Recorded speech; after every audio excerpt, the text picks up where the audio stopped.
Hi everybody, this is Mr. Zoeller, and today I'm going to be presenting to you a screencast on life in the British colonies.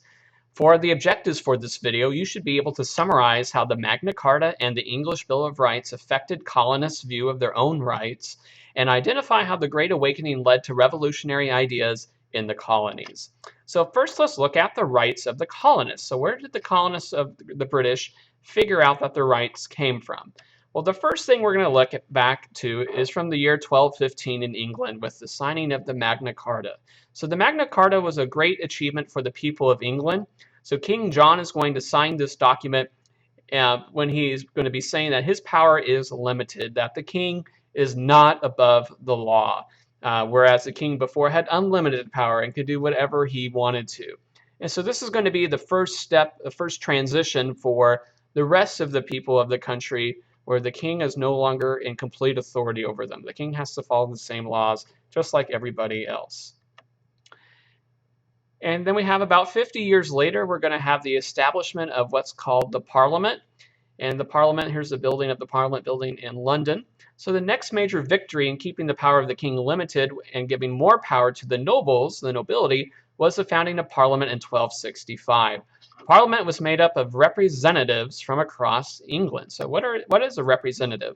A representative is a person who is elected by the people in a region and then represents them at the government, where they will vote on their behalf when it comes to making laws and eventually taxes. So for the Parliament over time, it's going to become the lawmaking body of England, and this is going to be lead to the assemblies that the colonists are going to create, where they're creating their own laws and taxes in the colonies, and even later when we get to the United States government with our Congress, which is two houses of the House of Representatives and the Senate. Just like as we'll find out with the Parliament, they have two houses, the House of Lords and the House of Commons.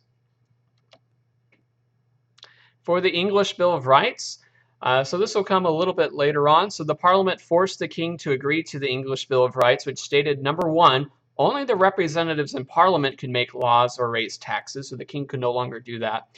And it listed a long list of rights all English citizens had, whether they're living in England or whether they're living in the colonies. So some of those rights include having a trial by jury, the right to petition the king, means asking the king to make a change in the government. The king cannot arbitrarily suspend laws. He can't just throw away laws as he feels fit to. And then no cruel or unusual punishment. And this is something that was very important to the colonists living here in North America. Next, let's go ahead and take a look at what was life like for African Americans. For African Americans, we're going to have Africans are going to be transported over from West Africa over to the Americas. And this is going to begin in the 1600s through the 1800s. So we're going to have millions of Africans that were transported from Africa and then eventually to the United States. And so this journey from Africa across the Atlantic Ocean to the New World, or North and South America, is known as the Middle Passage. And so this was a horrendous journey where the Africans were kidnapped, taken from their homes, and forced to work as slaves in North and South America. And if you remember from our Spanish video, the Spanish originally had been using the Native Americans as slaves on the land, but since so many were dying, they're going to end up needing new workers, and that's where the Africans are going to come into play. So the Middle Passage is one of our history's most horrific chapters, showing the human capacity for both cruelty and insensitivity.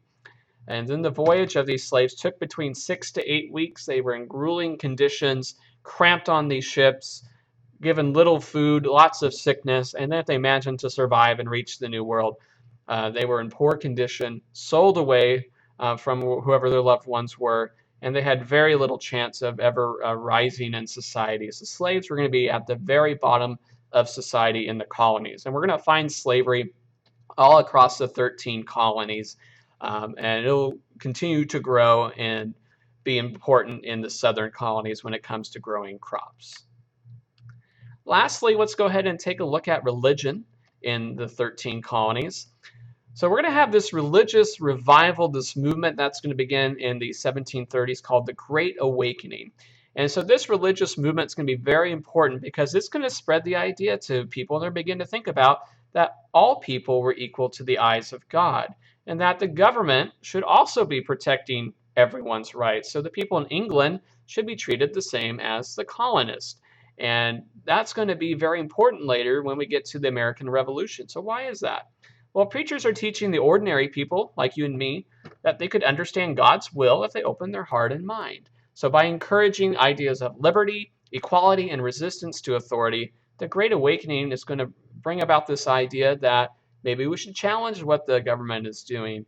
Maybe what they're doing is not equal. What about our freedoms?